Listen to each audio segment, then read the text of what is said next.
Hello. It's always a pleasure to see you again.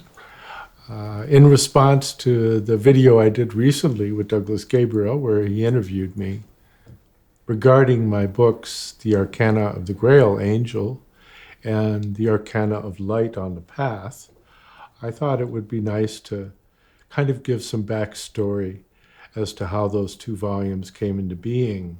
The first volume, Arcana of the Grail Angel, is some 640 pages plus 26 diagrams in the bibliography. And so consequently, a tremendous amount of work went into that. I spent 6 years in actually writing the book, but it's a subject that I had studied. I've been studying this subject matter for a good 35, 40 years.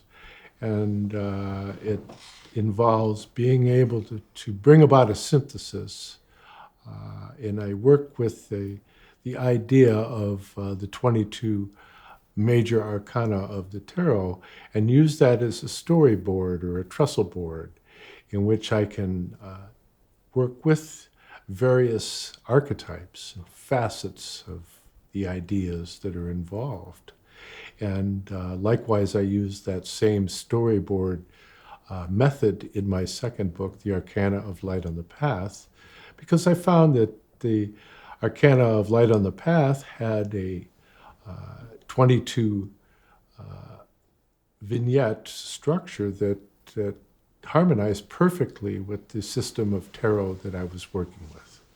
And so that was a fortunate accident, really, because I don't know of anybody else that came to the realization that that was the case.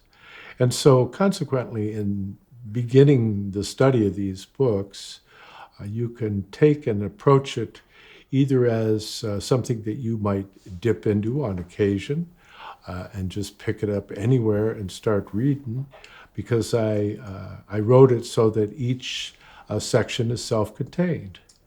Or you can just start at the beginning and work all the way through it, however you want. But as René Corrido, the protege of Walter Johannes Stein, who really this book is a follow-up to Walter Johannes Stein's book, The Ninth Century World History in the Light of the Holy Grail. And so Walter Johannes Stein, who was a direct pupil of Rudolf Steiner, was able to spend a great deal of time going to the original locations that are mentioned in Chrétien de Troyes, Perceval, and in also the story of Wolfram von Eschenbach, Parsifal, and which is really central to understanding how the Grail Brotherhood came into relationship with the Arthurian Brotherhood, and these carried forward into the Knights Templar, and at the demise of the Knights Templar, the impulse carried forward as a seed into Rosicrucianism and on into modern times.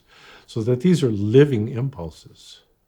And this is the esoteric backdrop of Christianity as it expressed in the West. And there's been a great many volumes written on those subjects, but you'll find that there's not many people that have been able to approach it from Rudolf Steiner's spiritual science in the comprehensive manner in which I have in my first book. As far as the second book, it's a meditative tool. It's a means whereby one can come in to develop an inner sense of solitude, of singularity within your own being, so that you can find a greater depth in one's meditations.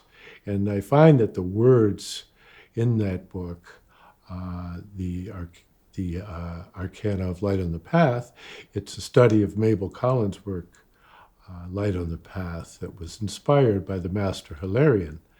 And it was the original meditative guidebook that was used by Rudolf Steiner when he was head of the esoteric section of the Theosophical Society in Germany. And it was also a meditative tool within the Theosophical Society that was founded by Madame Blavatsky. throughout the world. So it's a very, very significant book, although in this late day and age, it doesn't quite get as much attention as it perhaps deserves. So I thought I'd bring that more into the forefront. And in tying it into the images of the tarot, it might give it a wider appeal, because there are a great many people that have an interest in the tarot, but they are not aware of, or that very aware of Rudolf Steiner's work, or perhaps not as aware of the connection between the tarot tradition and how it relates ancient Egypt and the mysteries of esoteric Christianity as expressed through the Grail mysteries.